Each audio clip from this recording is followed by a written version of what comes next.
ডিভিসির ছাড়া জলে বিপদ, কোথাও ভাঙলো বাড়ি, কোথাও সেতু, কোথাও রাস্তায় জলে ডুবে যোগাযোগ পুরোপুরি বিচ্ছিন্ন। ভাসছে একাধিক জেলার বিস্তীর্ণ এলাকা।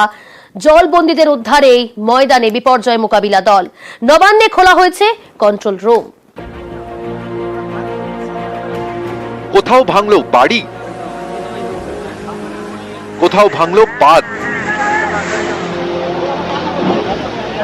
কোথাও ভেসে গেল কাঠের সেতু। বিঘের পর বিঘে চাষ জমিও জলের তলায়। দোকানে জল ঢুকে পুজোর মুখে ক্ষতির আশঙ্কায় ব্যবসায়ীরা।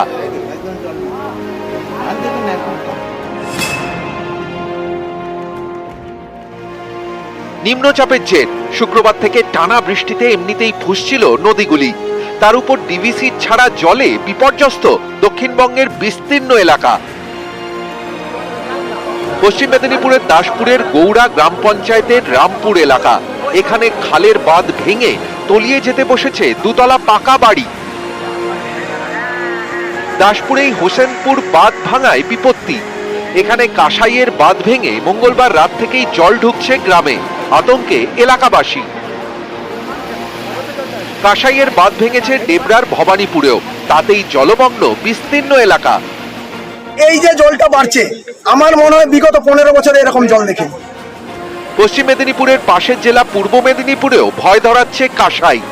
বাঁধ ভেঙেছে পাঁশকুড়া পুরসভার 18, 17 এবং 15 নম্বর ওয়ার্ড এলাকায়। বাঁধ ভেঙে জলের তলায় গিয়েছে পাঁশকুড়া তমলুক রাজ্য সড়ক। জলবন্দী। উদ্ধার কাজের নামে বিপর্যয় মোকাবিলা দল। শুকনো খাবার পৌঁছে দেওয়ার ব্যবস্থা করে প্রশাসন। দুই মেদিনীপুরের পাশাপাশি হুগলিরও বিস্তীর্ণ এলাকা জলমগ্ন। খানাকুল 2 নম্বর ব্লকের সাজুরঘাট এলাকায় দ্বারকেশ্বরের স্রোতে ভাঙল কাঠের সেতু। এই সেতু ভেসে যাওয়ায় যোগাযোগ বিচ্ছিন্ন হয়ে পড়ল খানাকুল 2 নম্বর ব্লকের বিশাল এলাকা। মুর্শিদাবাদ জেলার বড়ইয়ার রাস্তার উপর দিয়ে বইছে কুয়ে নদীর জল। এতেই যান চলাচল বন্ধ করে দেওয়া হলো হলদিয়া ফারাক্কা রাজ্য সড়কে। বিপাকে পড়ছেন নিত্যযাত্রী থেকে শুরু করে অনেকেই। কি হয়ে যাবো, এই তো দেখছেন অসুবিধায় পড়েছি। কালকে 1 হাঁটু জল পার হয়ে এসেছি, আজকে যাওয়ার মতো অবস্থা নেই, বাইক নিয়ে আটকে গেছি। ভাসছে বীরভূমের লাভপুরও, 15টি গ্রাম জলমগ্ন। সবচেয়ে খারাপ পরিস্থিতি বলরামপুরে। এখানে ক্ষতিগ্রস্ত হয় বেশ কয়েকটি মাটির বাড়ি। সাহায্যের আশ্বাস প্রশাসনের।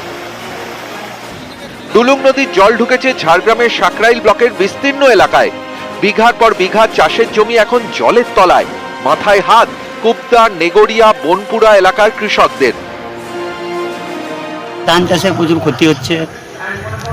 এবারে ধান টান সব মানে পচে যাচ্ছে, গাছগুলা সব। কত বিঘে মতো প্রায় ক্ষতি হয়েছে? 50 বিঘা মতো হবে। সরকার থেকে তো যাও কিছু আমাদেরকে দিতে হবে, ক্ষতিপূরণ না দিলে কি করে বাঁচবো আমরা। সামনে পুজো, বছরের এই সময়ের জন্য অপেক্ষা করে থাকেন ব্যবসায়ীরা। এই অবস্থায় প্লাবিত উদয়নারায়ণপুর বাজার এলাকা। জিনিসপত্র বাঁচাতে এখন মরিয়া ব্যবসায়ীরা। আমরা এই 1 সপ্তাহ যে আগে পুজোর মাল তুলেছি, 1 সপ্তাহ 1.5 সপ্তাহ আগে বিশ্বকর্মা পুজোর পর থেকে আমাদের মার্কেট এখানে শুরু হয়। এই অবস্থা আমাদের জায়গায় ক্ষতি হলে কল্পনা করা যায় না। রাত দেনা করে গ্যাদারের মালপত্র তুলে আজকে একদম অথই জলে ভেসে পড়ে। এর আগে এরকম জল কোনোদিন ঢোকেনি। জলমগ্ন এলাকাগুলি থেকে বাসিন্দাদের সরানোর ব্যবস্থা করছে প্রশাসন। বুধবার দুপুর পর্যন্ত নিরাপদ স্থানে সরানো হয়েছে 12,000 বাঁকুড়াবাসীকে। 2 মেদিনীপুর মিলিয়ে সেই সংখ্যাটা 6,000।